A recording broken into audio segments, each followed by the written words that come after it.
Hello, good morning everybody. मैं KS. Murari आप सबको एक बार फिर से अपने YouTube channel KS. Murari @GS पर स्वागत करता हूं। आज के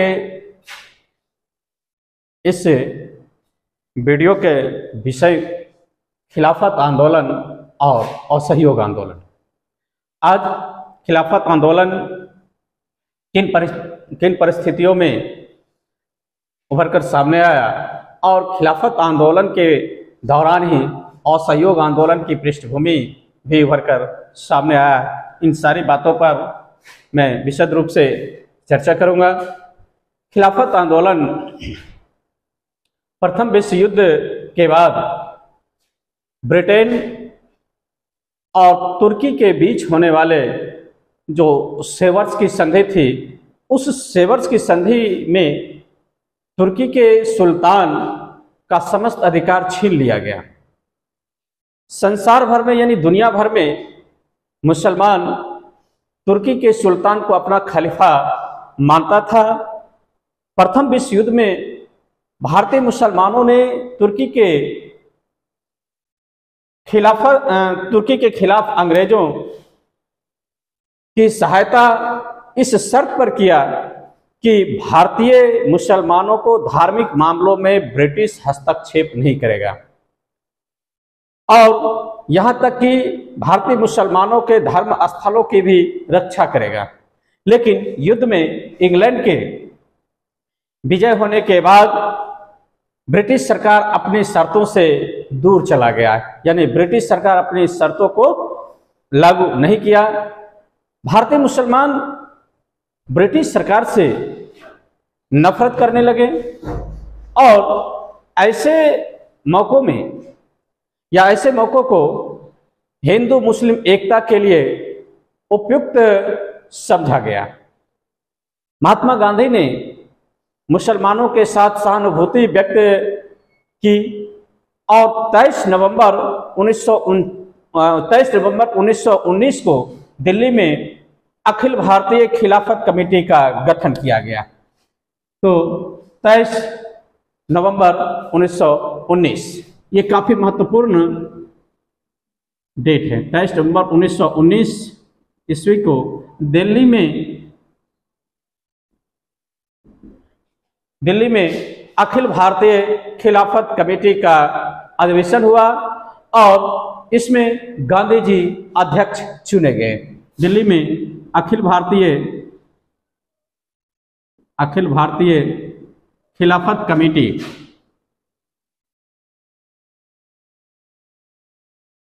कमेटी की बैठक हुई और इस बैठक में ही गांधी जी को अध्यक्ष चुना गया, जिसमें गांधी जी अध्यक्ष चुने गए। काफी महत्वपूर्ण संदर्भ यहां से देखने को मिलेगा। गांधी जी जब अध्यक्ष चुने गए उसके बाद 1918-19 ईस्वी के बीच 1918-19 ईस्वी के दौरान भारत में खिलाफत आंदोलन चल रहा था और इस खिलाफत आंदोलन में मौलाना मोहम्मद अली, हकीम अजमल खान, शौकत अली, हसरत मोहानी एवं अबुल कलाम आजाद के सहयोग से जोर पकड़ रहा था। तो इससे पहले 1918-19 ईस्वी के दौरान खिलाफत आंदोलन भारत में जारी था, जिसमें मौलाना मोहम्मद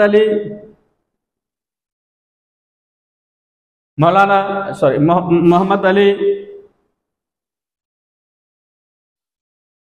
हसरत मोहानी, अब्दुल कलाम,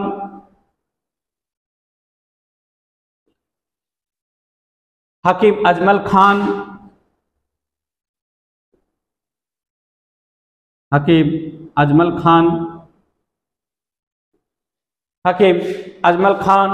शौकत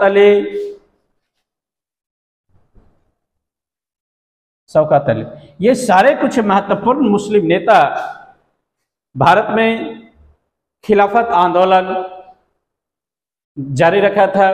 1920 ईस्वी में 20 जून 1920 ईस्वी में इलाहाबाद में हुई हिंदू मुस्लिम की संयुक्त बैठक में असहयोग के अस्त्र को अपनाए जाने का निर्णय लिया गया। कब? तो 20 जून 1920 ईस्वी को इलाहाबाद के एक कॉन्फ्रेंस में, जिसमें हिंदू मुस्लिम ज्वाइंट मीटिंग चल रही थी, उस हिंदू मुस्लिम ज्वाइंट मीटिंग में जो है वो असहयोग के अस्त्र को अपनाने पर बल दिया गया और अपनाने का निर्णय लिया गया। लेकिन 31 अगस्त 1920 का दिन खिलाफत दिवस के रूप में मनाने का भी निर्णय लिया गया। सितंबर 1920, सबसे पहले तो देख लेते हैं 31 अगस्त 31 अगस्त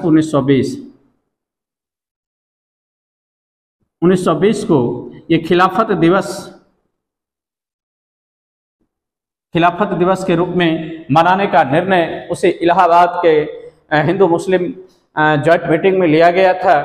और फिर सितंबर 1920 ईस्वी में कलकत्ता के विशेष अधिवेशन में लाला लाजपत राय की अध्यक्षता में असहयोग आंदोलन को स्वीकार कर लिया गया था। तो 1920 ईस्वी में, यानी सितंबर 1920 ईस्वी में कलकत्ता के विशेष अधिवेशन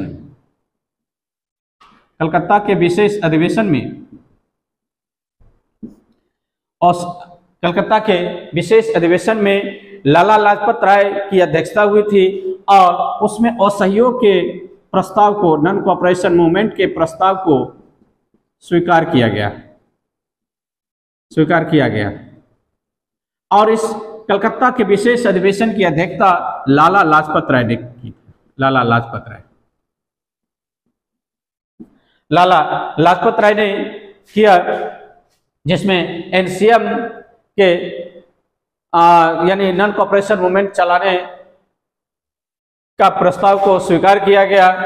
लेकिन इस आंदोलन को चलाने के प्रस्ताव के संदर्भ में कांग्रेस के भीतर ही विरोध उभर कर सामने आया, जिसमें इस आंदोलन के प्रस्ताव के खिलाफ जो है सो कुछ विरोधी लोग जो कांग्रेस में ही थे, जैसे सीआर दास, तो सीआर दास ने इस आंदोलन के चलाने के प्रस्ताव को अस्वीकार कर दिया। फिर वैसी स्थिति में दिसंबर 1920 ईस्वी के नागपुर में वार्षिक अधिवेशन का आयोजन किया गया और उस वार्षिक अधिवेशन में असहयोग आंदोलन को अंतिम रूप से पारित कर दिया गया। दिसंबर 1920 के नागपुर अधिवेशन में असहयोग आंदोलन के प्रस्ताव को अंतिम रूप से पारित कर दिया। यदि प्रश्न पूछेगा कि किस अधिवेशन में असहयोग आंदोलन को चलाने का प्रस्ताव पारित किया गया, तो कलकत्ता के विशेष अधिवेशन में। लेकिन अंतिम रूप से जो है सो दिसंबर 1920 के एनुअल कॉन्फ्रेंस में, कांग्रेस के एनुअल कॉन्फ्रेंस जो नागपुर में आयोजित किया गया था, वहां जो है इस अधिवेशन को अंतिम रूप से चलाने का निर्णय को पारित कर दिया गया और इस अधिवेशन की अध्यक्षता वी राघवाचारी कर रहे थे। तो वैसी स्थिति में वी राघवाचारी की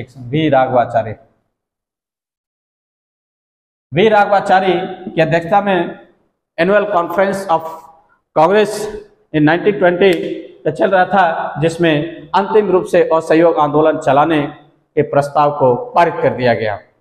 गांधी जी ने इसी समय घोषणा की कि 1 वर्ष में हमें आजादी मिल जाएगी यदि हम असहयोग आंदोलन ब्रिटिश के खिलाफ प्रारंभ कर देते हैं। इसी नागपुर अधिवेशन में ही गांधी जी ने घोषणा किया कि 1 वर्ष के अंदर हमें आजादी मिल जाएगी, यानी स्वराज के लक्ष्य की प्राप्ति हो जाएगी।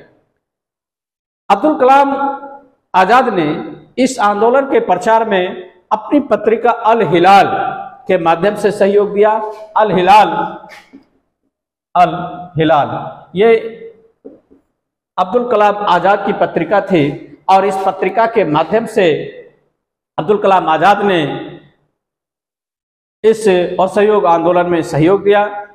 1924 ईस्वी में यह आंदोलन उस समय समाप्त हो गया जब तुर्की के नेता मुस्तफा कमाल पाशा के नेतृत्व में एक सरकार बन गई और वही मुस्तफा कमाल पाशा के नेतृत्व बनी सरकार ने खलीफा के पद को समाप्त कर दिया था। वैसे स्थिति में यह आंदोलन कमजोर पड़ जाता है 1924 में। खैर, अब मैं नागपुर अधिवेशन की चर्चा कर लेता हूं कि नागपुर अधिवेशन में किस तरह के प्रस्ताव, नागपुर अधिवेशन के प्रस्ताव में कौन कौन से बातों को रखा गया। तो नागपुर अधिवेशन 1920 में आयोजित किया था बी राघवाचारी के अध्यक्षता में। भारतीय राष्ट्रीय कांग्रेस के नागपुर अधिवेशन में असहयोग का प्रस्ताव को पारित कर दिया गया था और इसी समय कांग्रेस के संविधान में दो महत्वपूर्ण संशोधन किए गए।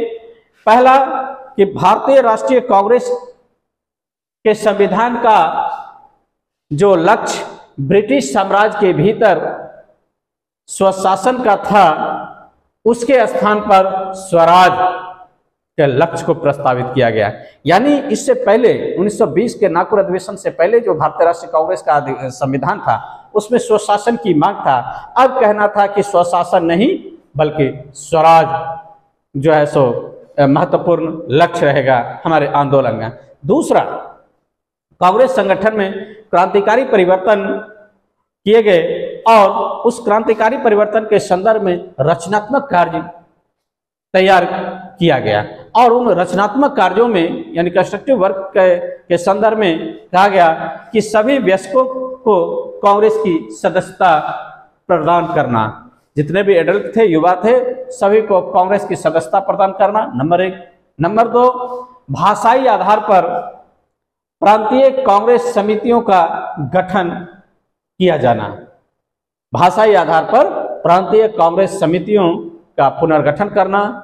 नंबर 3, हिंदू मुस्लिम एकता का संवर्धन एवं यथासंभव हिंदी का प्रयोग, यानी हिंदी के प्रयोग पर 1920 ईस्वी के नागपुर अधिवेशन में रखा गया था गांधी जी के प्रयासों से। और हिंदी को इसलिए संपर्क भाषा बनाया गया क्योंकि हिंदी बहुसंख्यक लोगों के द्वारा बोली जाने वाली भाषा थी।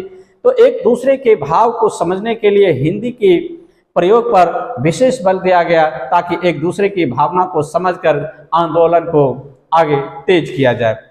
और 4th, स्वदेशी विशेष रूप से यानी हाथ से कताई और बुनाई को प्रोत्साहन करना, यानी चरखा पर विशेष फोकस किया गया। तो इसी संदर्भ में नागपुर अधिवेशन में कुछ महत्वपूर्ण प्रस्ताव पर चर्चा हुई और उस चर्चा को पारित करने के बाद असहयोग आंदोलन प्रारंभ कर दिया गया। तो चलिए अब फिर मैं नागपुर अधिवेशन के बाद असहयोग आंदोलन की बात करता हूं। असहयोग आंदोलन 1920-22 तक जारी रहा। असहयोग आंदोलन 1920-22 के दौरान जब देखते हैं इनसे 1920-22 1919 का वर्ष गंभीर का काल था। 1919 का वर्ष काफी गंभीर संकट का काल था और इन विकट परिस्थितियों ने गांधी जी को सरकार से असहयोग के लिए प्रेरित किया। गांधी जी को सरकार से असहयोग के लिए प्रेरित किया। इसके पीछे कुछ परिस्थितियां, कुछ पृष्ठभूमि तैयार हो गई थी। जैसे 1919 ईस्वी में पंजाब की जो घटना हुई थी, अमृतसर में जलियांवाला बाग हत्याकांड, जिससे कई लोगों की जान गई। उस जलियांवाला बाग हत्याकांड की पृष्ठभूमि में रॉलेट एक्ट था, यानी रॉलेट एक्ट पंजाब की घटना के अलावे 1919 ईस्वी के सुधारों के असंतोषजनक प्रकृति, उसके बाद प्रथम विश्व युद्ध के बाद भारतीयों द्वारा सहन की गई आर्थिक कठिनाइयां, कारण कि प्रथम विश्व युद्ध के बाद आर्थिक कठिनाइयां उभर कर सामने आई और तुर्की साम्राज्य के छिन्न भिन्न हो जाने से खलीफा का जो पद का समाप्ति हुई थी, खलीफा के का जो अस्तित्व पर जो संकट आया था, इन सारे परिस्थितियों ने असहयोग आंदोलन की पृष्ठभूमि तैयार कर दी।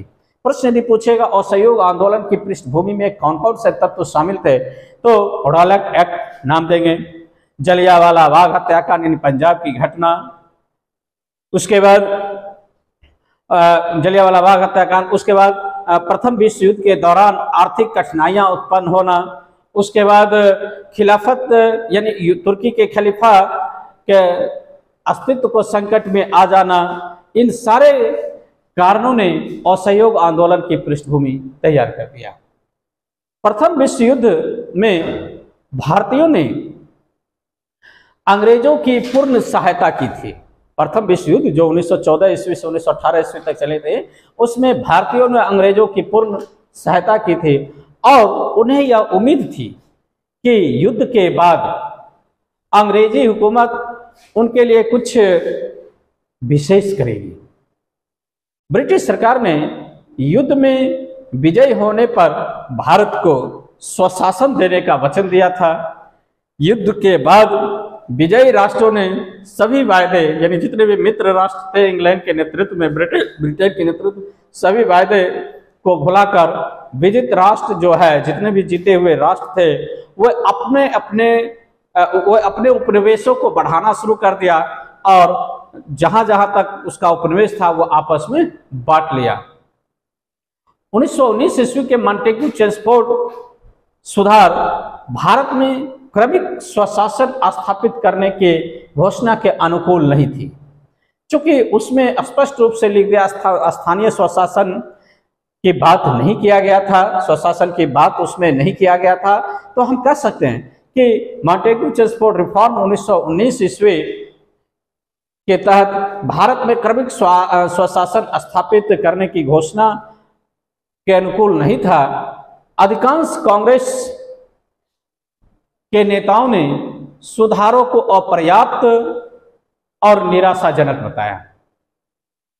यह तक कि नरमदलीय कांग्रेस इन सुधारों को पर्याप्त मानने, हालांकि उदारवादी जो कांग्रेस थे इस सुधार को पर्याप्त माना, इसलिए उन्होंने कांग्रेस से अलग होकर नेशनल लिबरल फेडरेशन की स्थापना कर डाली। National liberal federation, national liberal federation, national liberal federation की स्थापना उदारवादी नेताओं ने डाल दिया, क्योंकि असहयोग 1919 का मॉन्टेग्यू चेम्सफोर्ड रिफॉर्म था, उसमें से उसके प्रावधान से इन लोगों को लग रहा था कि यहाँ कुछ सुधार हुआ है। इसलिए जब कांग्रेस के अधिकतर नेता ब्रिटिश के रवैये से नाराज था, तब कुछ उदारवादी नेता ब्रिटिश के रवैये से खुश था, इसीलिए कांग्रेस से अलग होकर नेशनल लिबरल फेडरेशन की स्थापना कर डाली। प्रथम विश्व युद्ध के दौरान या प्रथम विश्व युद्ध के उपरांत जो उत्पन्न हुई आर्थिक दशा थी, उस आर्थिक दशा से भारतीयों की स्थिति शोचनीय बन गई थी। महंगाई बहुत अधिक बढ़ गई थी। नगरों एवं गांव में समाज के अधिकांश तबके मुद्रास्फीति के मार से त्रस्त थे। इन्फ्लेशन काफी बढ़ गई थी, महंगाई काफी बढ़ गई थी। कामगारों, किसानों, मध्य वर्ग और निम्न मध्य वर्ग सभी में सरकार के विरुद्ध एक असंतोष उभर कर सामने आया। जरूरत थी इस असंतोष की भावना को अभिव्यक्त करने की। प्रारंभ में गांधी जी भी ब्रिटेन के समर्थकों में से एक थे। शुरुआत में गांधी जी भी ब्रिटिश सरकार के समर्थक बने हुए थे। उन्होंने भारतीयों से अनुरोध किया कि वे विश्व युद्ध में अंग्रेजों की सहायता करें। प्रथम विश्व युद्ध के दौरान गांधी जी ने भारतीय लोगों से अपील किया कि प्रथम विश्व युद्ध जो चल रहा है उसमें अंग्रेजों की सहायता करें। लेकिन युद्ध के बाद अंग्रेजों द्वारा जो युद्धकालीन प्रतिज्ञा लिया था कि हम भारतीयों को स्वशासन देंगे जीतने के बाद, लेकिन वो प्रतिज्ञा की अवहेलना किया गया और दमनकारी नीति अधिक मजबूती के साथ ब्रिटिश भारत में प्रारंभ कर दिया। गांधी जी को वफादार नागरिक से विरोधी क्रांतिकारी बना देने में ब्रिटिश का वह रोल काफी महत्वपूर्ण हो गया, क्योंकि गांधी जी को इस संदर्भ में भर्ती करने वाला सार्जेंट भी कहा जाने लगा था। लेकिन गांधी जी के बातों को जब अवहेलना किया गया, भारत को स्वशासन नहीं दिया गया, वैसी स्थिति में जो गांधी जी काफी वफादार नागरिक थे ब्रिटिश का, वह क्रांतिकारी, विरोधी क्रांतिकारी बन गया और अहिंसात्मक और सहयोग के प्रबल पक्षधर गांधी जी बन गए। भारतीय मुसलमानों को असहयोग की ओर आकर्षित करने में खिलाफत आंदोलन महत्वपूर्ण हो गया था, क्योंकि भारतीय मुसलमान गांधी जी को इसलिए समर्थन कर दिया क्योंकि गांधी जी खिलाफत आंदोलन के समर्थक थे और गांधी असहयोग के माध्यम असहयोग आंदोलन चलाने के लिए जो ब्रिटिश को चुनौती दे रहा था, उसी तरह से भारतीय मुसलमान भी खिलाफत के मुद्दे पर ब्रिटिश को चुनौती दे रहा था। वैसी स्थिति में मुसलमानों का सामाजिक आधार प्राप्त करने में खिलाफत आंदोलन काफी महत्वपूर्ण रहा असहयोग आंदोलन के संदर्भ में। सितंबर 1920 ईस्वी में असहयोग आंदोलन के कार्यक्रम पर विचार करने के लिए कलकत्ता में कांग्रेस महासमिति का अधिवेशन आयोजित किया गया। कलकत्ता अधिवेशन में गांधी जी ने असहयोग प्रस्ताव को प्रस्तुत करते हुए कहा था कि अंग्रेजी सरकार शैतान है, जिसके साथ सहयोग करना संभव नहीं है। अंग्रेजी सरकार को अपनी भूलों पर कहीं भी कोई दुखी नहीं है, इसलिए हम कैसे अंग्रेजी सरकार को सहयोग कर सकते हैं। और इसी स्थिति में व्यवस्थापिका हमारे स्वराज की मांगों को ध्यान में नहीं रख रहा है। स्वराज की प्राप्ति के लिए अब हम ब्रिटिश सरकार के साथ असहयोग चलाएंगे, हम ब्रिटिश के साथ सहयोग नहीं कर सकते हैं। और इसी संदर्भ में गांधी जी ने कलकत्ता में ब्रिटिश के खिलाफ असहयोग की नीति अपनाई। हालांकि उस अधिवेशन में मदन मोहन मालवीय, सुरेंद्रनाथ बनर्जी, चित्तरंजन दास, बिपिन चंद्र पाल, मोहम्मद अली जिन्ना, शंकर नायर और नारायण चंद्रावरकर ने शुरुआत में उस प्रस्ताव का विरोध किया था। लेकिन कुछ मुस्लिम नेताओं ने गांधी के साथ हाथ बढ़ाकर काम करने पर आ गया। अली बंधु और मोतीलाल नेहरू ने समर्थन से प्रस्ताव स्वीकार संबंधी कुछ प्रमुख बातें रखी उसी कलकत्ता अधिवेशन में कि सरकार द्वारा आयोजित सरकारी एवं अर्ध सरकारी उत्सवों का बहिष्कार किया जाएगा, क्योंकि एनसीएम का जो प्रस्ताव जो रखा था अली बंधु और मोतीलाल नेहरू के समर्थन से प्रस्ताव को पारित किया गया था। प्रारंभ में हालांकि मोतीलाल नेहरू भी विरोध में थे, लेकिन फिर मोतीलाल नेहरू समर्थन में आ गए थे। तो उसमें कहा गया था कि सरकार द्वारा आयोजित सरकारी और अर्ध सरकारी उत्सवों का बहिष्कार किया जाएगा। सरकारी उपाधि एवं अवैतनिक सरकारी पदों को छोड़ दिया जाएगा। असैनिक, श्रमिक एवं कर्मचारी वर्ग मेसोपोटामिया में जाकर नौकरी करने से इनकार करेगा।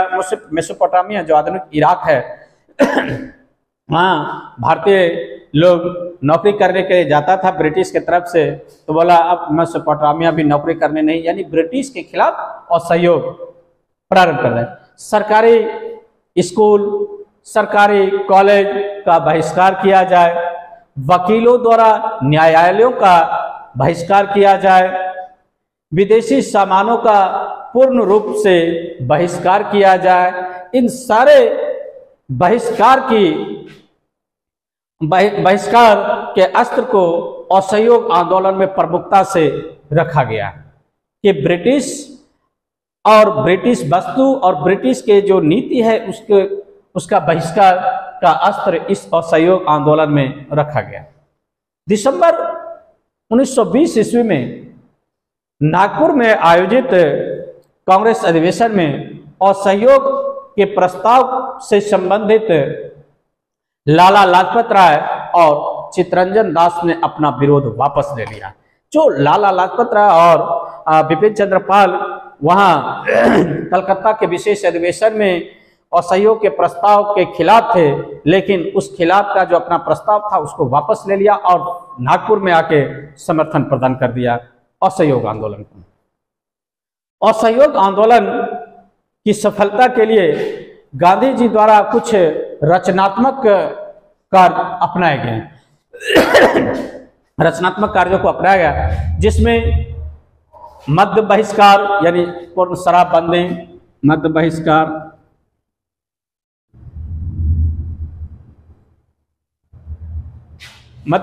बहिष्कार, छुआछूत निषेध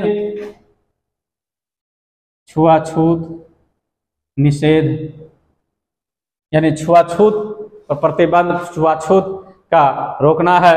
स्वदेशी वस्तुओं के प्रयोग, हाथ से बुने हुए खादी कपड़ों का प्रयोग, हिंदू मुस्लिम एकता और अहिंसा पर बल, कर न देना, करे कानूनों की अवज्ञा करना, कांग्रेस के झंडे के नीचे समस्त राष्ट्र को एक मंच पर लाना, ये कुछ रचनात्मक कार्य गांधी जी के द्वारा प्रारंभ किए गए।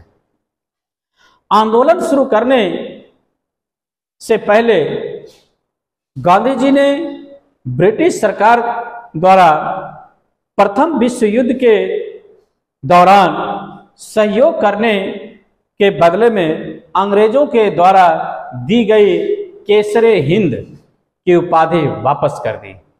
जो प्रथम विश्व युद्ध के दौरान ब्रिटिश सरकार को सहयोग गांधी जी ने किया था, उसके एवज में ब्रिटिश सरकार ने गांधी जी को केसरे हिंद की उपाधि दिया था। उस केसरे हिंद की उपाधि को गांधी जी ने असहयोग आंदोलन प्रारंभ करने से पहले त्याग दिया, केसरे हिंद की उपाधि को त्याग दिया। जमनालाल बजाज ने अपनी राय बहादुर की उपाधि को समाप्त कर दिया, राय बहादुर की उपाधि को वापस कर दी ब्रिटिश को। जमनालाल बजाज ने जो राय बहादुर की उपाधि उसे ब्रिटिश ने दिया हुआ था, उसको भी, उस टाइटल को वापस कर दिया। मोतीलाल नेहरू और जवाहरलाल नेहरू जो उत्तर प्रदेश से बिलोंग करते थे, इन्होंने वकालतगिरी छोड़ दी। बंगाल के चित्तरंजन दास ने भी वकालतगिरी छोड़ दी। बिहार के डॉक्टर राजेंद्र प्रसाद ने भी वकालत छोड़ दी। गुजरात के वल्लभ भाई पटेल और विठल भाई पटेल ने भी अपनी वकालतगिरी छोड़ दी। दिल्ली के अरुणा आसफ अली ने भी अपनी वकालतगिरी छोड़ दी। मद्रास के सी राजगोपालचारी ने भी अपनी वकालतगिरी छोड़ दी। तो गांधी जी के द्वारा जो सुझाया गया था को बहिष्कार, तो इन लोगों ने वकालत का भी बहिष्कार किया, न्यायालय का भी बहिष्कार किया। गांधी जी असहयोग आंदोलन चलाने के लिए 1 अगस्त 1920 को डेट फिक्स किए थे, यानी 1 अगस्त 1920 को असहयोग आंदोलन को प्रारंभ किए थे। लेकिन उसी दिन भारत के प्रमुख राष्ट्रवादी जो थे, प्रसिद्ध राष्ट्रवादी बाल गंगाधर तिलक की मृत्यु हो गई थी। वैसी स्थिति में बाल गंगाधर तिलक की स्मृति में और बाल गंगाधर तिलक को राष्ट्रवाद से जोड़ते हुए 1921 ईस्वी में तिलक स्वराज फंड की स्थापना की। तिलक स्वराज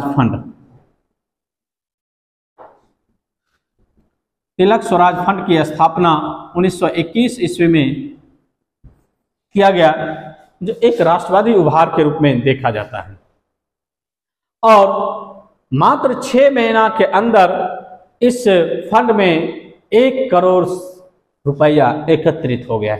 1 करोड़ रुपया, 1 करोड़ रुपया एकत्रित हो गया, जो इस रुपये का उपयोग चरखा वितरण में किया जाने लगा। 1921 ईस्वी में लॉर्ड रीडिंग को भारत का वायसराय बनाकर भेजा गया और लॉर्ड रीडिंग ने आंदोलन को काफी मजबूती से दबाने का प्रयास किया। अनेक प्रमुख नेता जैसे मोतीलाल नेहरू, मोहम्मद अली, चित्तरंजन दास, लाला लाजपत राय, मौलाना अब्दुल कलाम आजाद, सी राजगोपालाचारी, सरदार वल्लभ भाई पटेल, राजेंद्र प्रसाद जैसे प्रमुख नेता को गिरफ्तार कर लिया गया। असहयोग आंदोलन में गिरफ्तार होने वाले प्रमुख नेता में सबसे पहले जो गिरफ्तार हुए थे वह थे मोहम्मद अली। ये प्रश्न कभी कभी पूछता है कि एनसीएम के दौरान सबसे पहले गिरफ्तारी किसकी हुई, तो मोहम्मद अली।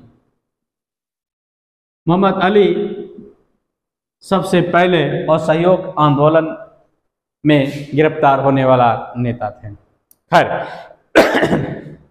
असहयोग आंदोलन में प्रत्यक्ष या अप्रत्यक्ष रूप से देश के विभिन्न प्रांतों में इसी समय कई आंदोलनों को बढ़ावा दिया। संयुक्त प्रांत और बंगाल में हजारों किसानों ने असहयोग के आह्वान का पालन किया। पंजाब में अकालियों ने स्वतंत्र रूप से देश के पंजाब के अकालियों ने स्वतंत्र रूप से धर्म सुधारवादी आंदोलन चलाया। यह आंदोलन थोड़े समय के लिए असहयोग आंदोलन से संपृक्त हो गया, यानी सट गया था। यह आंदोलन गुरुद्वारों को भ्रष्ट महंतों से या भ्रष्ट महंतों के आधिपत्य से मुक्ति कराना चाहता था। औपचारिक रूप से इस आंदोलन का नेतृत्व शिरोमणि गुरुद्वारा प्रबंध समिति के हाथ में आ गया था और इसका स्वरूप पूर्णतः अहिंसक था। इस जो अकालियों का जो आंदोलन चला था असहयोग आंदोलन के साथ, वह अहिंसक था और इस अहिंसक के कारण ही जो यह आंदोलन थोड़ा सा सफल भी हुआ। लेकिन 1921 ईस्वी में बब्बर अकाली नाम के विरोधी समूह का उदय हुआ और इस समूह ने लगान की नहीं अदायगी करने का आह्वान किया था और अंत में राजभक्त और साहूकारों के विरुद्ध आतंकवादी तरीका अपनाया गया। बाद में यह जो है सो हिंसा के रूप में उभर कर सामने आया। नवंबर 1925 ईस्वी में Sikh Gurdwara and Shrines Act pass किया गया और इसके द्वारा गुरुद्वारों का नियंत्रण शिरोमणि प्रबंधक समिति को दे दिया गया और उद्देश्य पूरा होने पर इस आंदोलन को समाप्ति कर दिया गया। सामंतवादी क्षेत्र राजस्थान की बात कर लिया जाए तो राजस्थान में सशक्त कृषक आंदोलन हुआ। मेवाड़ के बिजौलिया आंदोलन को 1922 में आंशिक सफलता मिली। अलवर में मेवा जो जनजाति हुआ करता था, मेवाओं ने 1921 ईस्वी में ब्रिटिश प्रदेश गुड़गांव पर आक्रमण कर दिया, जिसे शांत करने के लिए ब्रिटिश भारतीय पुलिस और अलवर राज के सेनाओं को संयुक्त रूप से कार्य करना पड़ गया। गुजरात में अहिंसक आंदोलन को और अधिक सशक्त बनाया गया क्योंकि अहिंसक आंदोलन के जो अनुशासन था वो पाटीदार भूमिधर कृषकों के लिए पूर्णतः अनुकूल था। बंबई में गुजराती व्यापारियों और व्यवसायियों के साथ साथ नौकरी पेशा मध्यम वर्गीय लोगों ने आंदोलन में उत्साहपूर्वक समर्थन दिया। नासिक जिले के पुलिस नासिक जिले के मुस्लिम बहुल पुलिस ने मुस्लिम बहुल इलाके में इस आंदोलन को काफी बल मिला। मुस्लिम बहुल इलाका मालेगांव है, वहां आंदोलनकारियों ने काफी बढ़ चढ़कर हिस्सा लिया। आंध्र प्रदेश में असहयोग आंदोलन बहुत अधिक सशक्त था। गुंटूर जिला के चिराला पराला में कर न अदा करने के लिए आंदोलन छेड़ा इसी असहयोग आंदोलन के दौरान। इसलिए असहयोग आंदोलन को आंध्र प्रदेश में चिराला पिराला आंदोलन भी कहा जाता है। 1921-22 ईस्वी में पहली बार वन संबंधी प्रतिबंधों के विरुद्ध फॉरेस्ट एक्ट बना हुआ था। तो फॉरेस्ट एक्ट में जो प्रतिबंध लगा हुआ था उसके विरुद्ध जनजातीय और गरीब किसानों की शिकायतों पर राष्ट्रव्यापी आंदोलन चला। इधर आंध्र प्रदेश की कुडप्पा के रामचोटी तालुका और गुंटूर के पलनाड तालुका में वन सत्याग्रह हुआ, फॉरेस्ट सत्याग्रह हुआ। किसान चराई शुल्क नहीं देना चाह रहा था।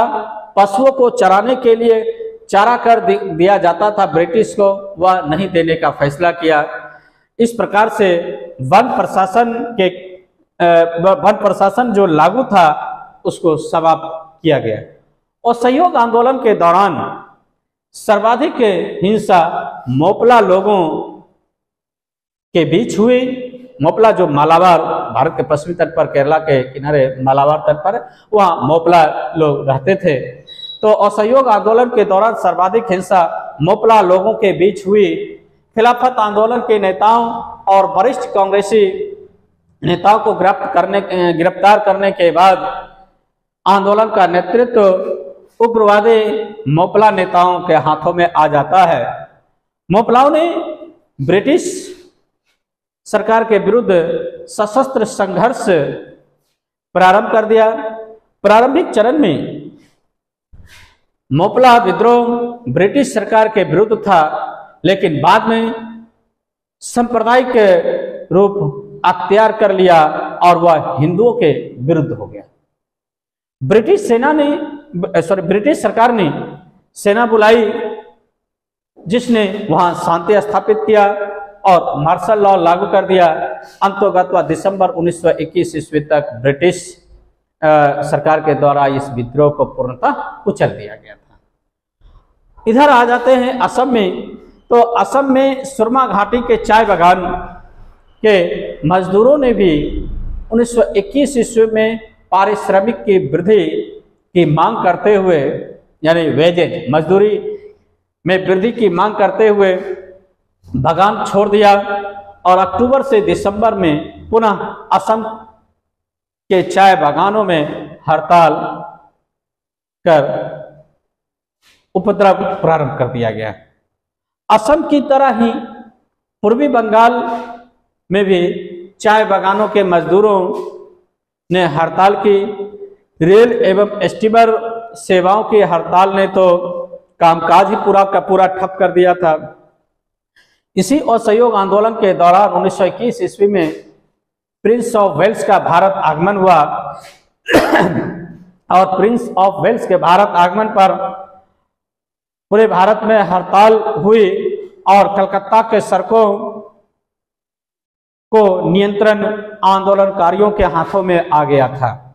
तो इस प्रकार से देखते हैं कि अलग अलग क्षेत्रों में असहयोग आंदोलन का काफी प्रभाव रहा। बिहार और संयुक्त प्रांत में आंदोलन को बहुत अधिक मजबूत आधार प्रदान किया गया।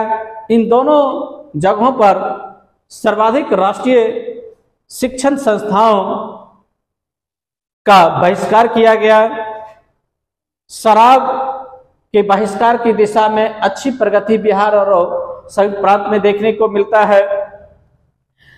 यहाँ तक कि सीमांत किसान आंदोलन भी यहाँ प्रारंभ हो गई थी। सरकार ने बढ़ते हुए आंदोलन का सामना करने के लिए दमन का रास्ता अपनाया और स्वयंसेवी संगठनों को गैर कानूनी संगठन घोषित कर दिया। इसके सदस्यों को गिरफ्तार किया जाने लगा।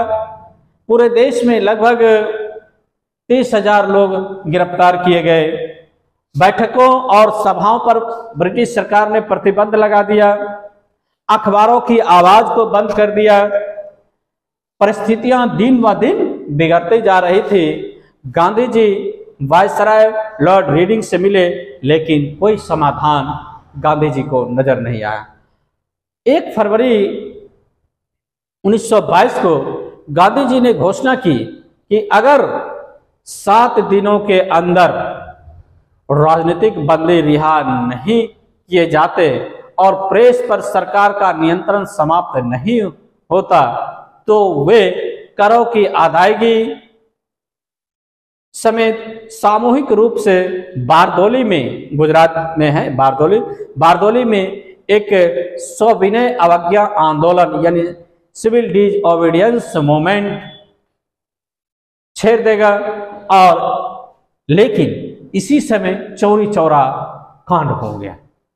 5 फरवरी 1922 ईस्वी को संघ प्रांत के गोरखपुर जिले में चौरी चौरा नामक स्थान पर किसानों के एक जुलूस पर पुलिस द्वारा गोली चलाए जाने के कारण उत्तेजित यानी क्रुद्ध लोगों ने भीड़ ने थाने में आग लगा दी, जिससे एक थानेदार सहित 21 सिपाहियों को जलकर मृत्यु हो गई। इस घटना से गांधी जी को काफी दुखी हुआ, क्योंकि गांधी जी असहयोग आंदोलन के दौरान अहिंसा के अस्त्र को अपनाए हुए थे, लेकिन इस अहिंसा के अस्त्र को देखने को मिला कि चौरी चौरा में हिंसा के रूप में अस्त्र उभर कर सामने आया। वैसी स्थिति में गांधी जी ने 12 फरवरी को बारदोली में कांग्रेस कार्य समिति की एक बैठक बुलाई, जिसमें चौरी चौरा कांड के कारण सामूहिक सत्याग्रह और असहयोग आंदोलन को समाप्त करने का प्रस्ताव पारित कर दिया और वैसी स्थिति में असहयोग आंदोलन समाप्त हो गया। इस असहयोग आंदोलन की समाप्ति पर भारत के राष्ट्रीय कांग्रेस के भी कई नेताओं ने काफी आलोचना की, जिसमें जवाहरलाल नेहरू, सुभाष चंद्र बोस जैसे लोग शामिल थे। तो इस प्रकार से असहयोग आंदोलन समाप्त हो गया चौरी चौरा कांड के संदर्भ में। और मैं समझता हूं कि आज का यह एपिसोड, आज की यह चर्चा खिलाफत आंदोलन और असहयोग आंदोलन के संदर्भ में आपको अच्छा लगेगा। और अब मैं आप लोगों से फिर से एक बार रिक्वेस्ट करता हूं, इस चर्चा वाले एपिसोड वीडियो को आप पूरा का पूरा देखें और देखने के बाद इस वीडियो को अधिक से अधिक लाइक करते हुए, कमेंट करते हुए इस चैनल को सब्सक्राइब करें और अधिक से अधिक शेयर करें। Thank you.